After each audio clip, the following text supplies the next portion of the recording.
Hello, good morning and welcome back. It's Monday, June the 2nd. Parliament is back and we are back from our recess break, and my name is Anne McElvoy from Politico. This morning, sound the sirens. We are preparing for war. Or at least that's what the Strategic Defence Review, which we'll major on today, is telling us to do if it comes to it. And do you think we can do a podcast from a nuclear-powered submarine? I'm game if you are. My name is Sam Coates of Sky News. Welcome to Politics at Sam and Anne's, the podcast that gives you everything you need to know about the day ahead in British politics in about 20 minutes. Do hit like or follow us in your feed, not just because it's nice for us to, but because we have a lot more listeners of late. And Sam, also because there's so much going on in the next few weeks for the politically savvy, you know? There is, yes, but I think it's more than that. June has now become, post-Brexit, the season where politics really, really kicks off. MPs are jittery in the aftermath of the local elections. It's the period that really did for Theresa May and Boris Johnson, and in a different way, Rishi Sunak. They all came a cropper in this post-elections pre-summer holiday period. So it is the best time for politics as the days lengthen. But you're not suggesting this is an Ides of June for Keir Starmer, are you? Even I'm not going that far. Look, I looked it up this morning. This government still has a working majority of 165. So it's not going to fall. It's not going anywhere, although it's not without its strains and its tensions and its bust-ups at its most intense since Keir Starmer came into power. But look, I think this summer season matters because it's, I suppose you could call it everything month. It's the moment where so many of the reviews and the consultations and the commissions come back, and, you know, having been in power almost a year, Labour has to reveal its hand about how it's going to govern for the next few years in quite a lot of detail. This is the moment where chickens come home to roost and trade-offs have to be explained. Chickens with trade-offs, at least. Many trade-offs and clucking chickens. The first of everything month is the big ticket issue, and that is defence and security and the Strategic Defence Review, the culmination of over 10 months of work billed by John Healey, the Defence Secretary, as the first of its kind, taking a fresh look at the challenges we face, focused very strongly on Russia, but also China. Now, does it live up to the hype, Sam? Because I've covered a few of these SDRs, and they're always described as this complete rethink of UK defence and security. And then along comes another one a few years later. That's right. And that is today's subject. But I just want to run through, because it's only one part of the jigsaw over the coming weeks, because not only do we get that, but we will also get this month, we think, a security review by the National Security Advisor, Jonathan Powell. We will also get the spending review, which really underpins a lot of what we're going to hear today, and particularly funds a lot of what we're going to hear today in the Defence Review. That's a week on Wednesday when all government departments get their budgets for all the way up to 2029, essentially. There is an industrial strategy coming out probably after the spending review. There's the NHS 10-year strategy, which has got to roll out Wes Streeting's magical thinking for how the NHS is going to rewire itself. And there's a G7 in the middle of June, by which time we might know what tariffs are and aren't going to be applied to UK goods going to the US, because frankly this morning, Anne, it's really not at all clear. So that's why I'm referring to it as everything month. And that's just one part of the political spectrum. And on the other side of the aisle, we've got those Tory jitters around Kemi Badenoch's leadership. Reform UK is going up a gear, setting out new national policy and its own version of Doge in local councils such as Kent, where I am this morning, where Reform took 57 of the 81 seats in the recent county council elections, absolutely decimating the Tories. It's really interesting, Sam, watching these first steps up close here. We have a Reform-led council immediately doing the sort of symbolic stuff, not flying the pride flag anymore.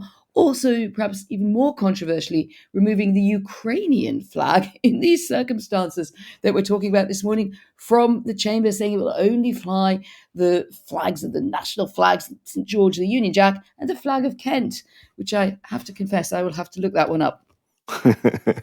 Shall we crack on with the Strategic Defence Review, because that's the main item today. Now, If I could just give you a little bit of background to what we're looking at and why we're looking at it, it was a manifesto commitment by Labour to do a kind of complete reassessment of our defence and the threats that we face. And Keir Starmer announced he was going to do this pretty much the moment that he came into power, and John Healey set out who was going to do it in the autumn. Now, it's a slightly different style of defence review to the kind that we've had in the past. I think Labour bill it as an Australian style because what it does is it draws on the expertise of 3 independent experts who are outsiders. Yes, they were able to get the help of the government machine, but the whole point is these are outsiders taking a fresh eye to the whole question of what should happen. I mean, one outsider is pretty much an insider. That's Lord George Robertson, a familiar figure to those who followed Labour politics for a long time. He was a former Labour Defence Secretary and NATO Secretary General. He was the chair of this. There was General Sir Richard Barron, a former commander of the UK Joint Forces, and a fascinating figure, Fiona Hill, the American Fiona Hill, not the Theresa May former Chief of Staff, Dr. Fiona Hill, who was actually one of the advisors to the first Trump administration, although she's broken pretty comprehensively from them since then, and is also a former advisor on Russia to US presidents. So that's what it is. It comes out today. It's over 100 pages. There are 60 odd recommendations. The government's going to accept them all. But my opening challenge to you, Anne, is to explain to listeners why it matters. Because, well, really, there are 2 reasons that I'm skeptical this morning.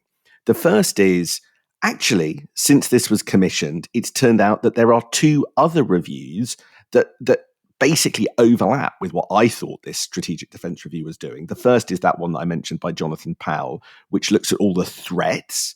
And I think we're going to hear a lot about threats today, but then we're going to hear a lot about threats again from Jonathan Powell in the next 6 weeks in his separate review. And secondly, there's a review in the autumn, which is effectively it's a defence equipment command paper, which goes into the specific detail of what bits of equipment are going to be bought when, what the procurement timelines are going to be, and how these things are going to work in practice.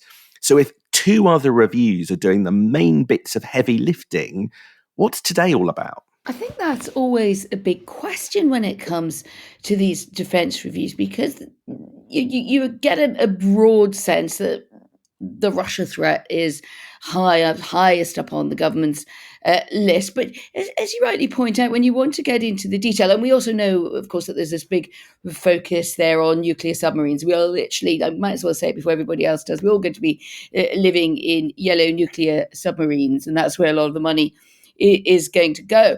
But I think what you're right to point out, that there are lots of unanswered questions here. And obviously, this is on a very early morning sweep through what the information we have already. Let's hear more this afternoon from Keir Starmer, also more from John Healey. But the question, I think a lot of people, I speak a lot with the military chiefs. I've done a lot of going off around in those maneuvers that they do, preparing for that scenario of a war with Russia. They've been pushing for a very long time, Sam, to just know more about the big questions on troop numbers. Now, if you look at that here, there's clearly a reversal of the previous idea that you could build down troop numbers and build up in other ways, and it was all going to be all about war at siege, just before, of course, we ended up looking at land conflict vis-a-vis Russia since 2022 and the full-scale invasion of Ukraine. But it doesn't really make any big commitments as to what those numbers would be. And as you say, a lot of it comes down the line later in these subsequent reviews. As our playbook was pointing out via a military-minded MP, I wonder who that was, this morning, watch where the money goes. Prizes, if you could tell us who your guess is.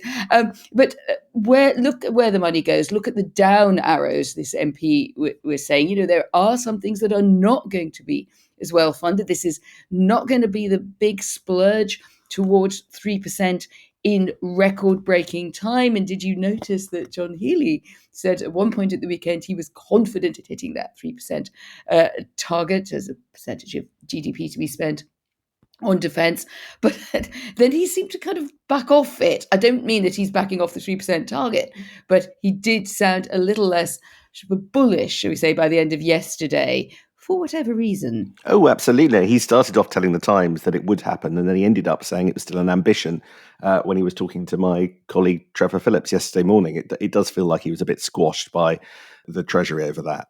But I want to come back on you, Anne, and just ask the same question again about why this matters. The last time we did one of these was in 2021. And at that point, the whole kind of posture of it was different. But critically, it involved basically repointing our sort of threat assessment towards Asia. And it said that the Indo-Pacific, Taiwan, what's going on with China, was essentially on a par with Russia.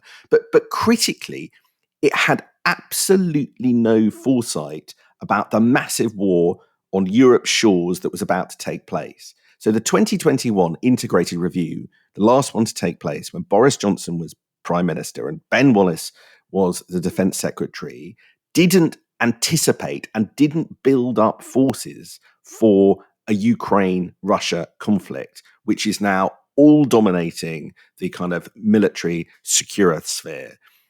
If these reviews are unable to anticipate events like that, are they worth the paper they're written on? Well, I suppose just because the last one got it wrong doesn't mean this one's got it wrong, right?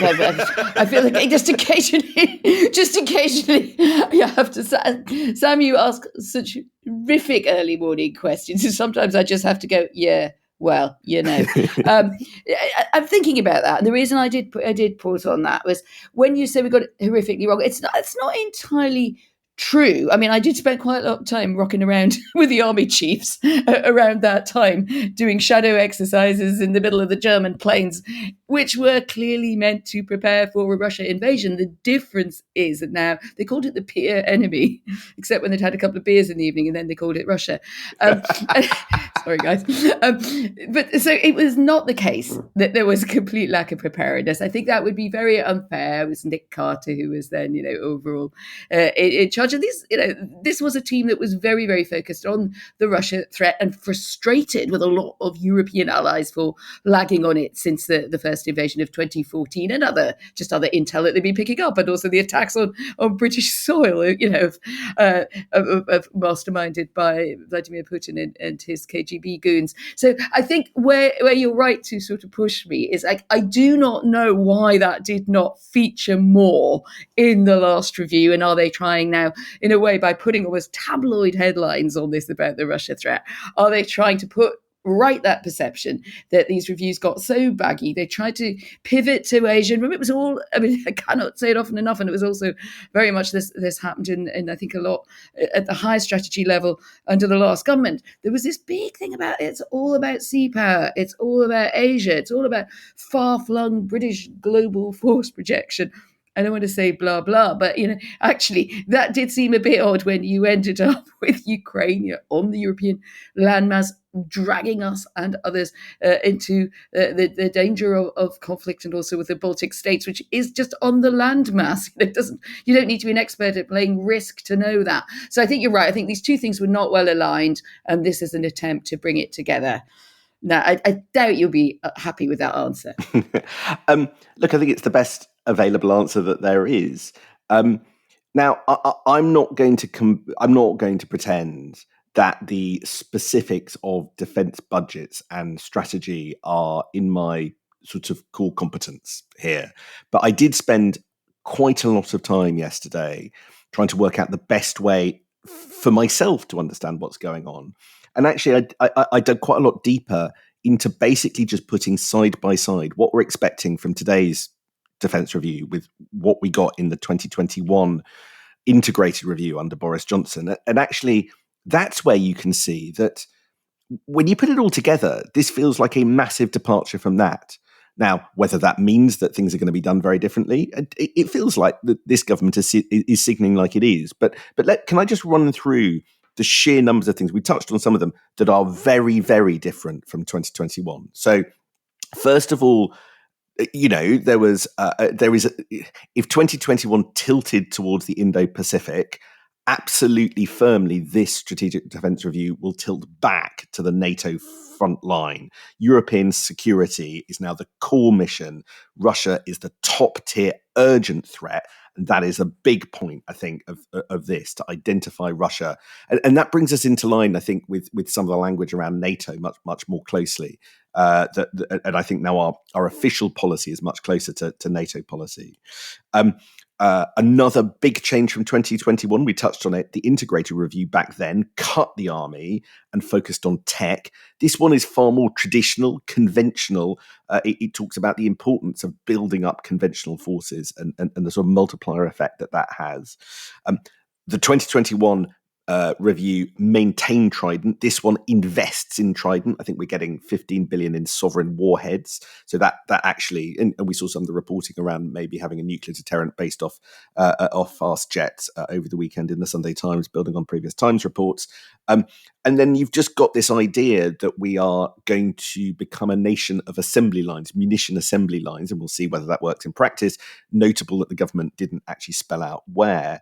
And then finally, there's a really interesting budgetary point, which is the 2021 integrated review all depended on a big one-off uplift for the budget, whereas this, for all the row about 3%, styles the increase in amount of money that we're getting as spread over 10 years. We did take the money from the aid budget to give to the defence budget a couple of months ago. That there is a sort of a sense that the procurement decisions are going to continue to be made. This is more than a one-day event. So all of that makes me think that it is quite a big change in official above-the-water government policy. And when the government says we're putting you on a war footing, in terms of this document, they're actually showing that they mean it to a certain degree. It's much more quick response focused, isn't it? You're absolutely right to make that comparison with Boris Johnson. And that, remember, influenced a lot of decisions, like who got the big chief jobs. That was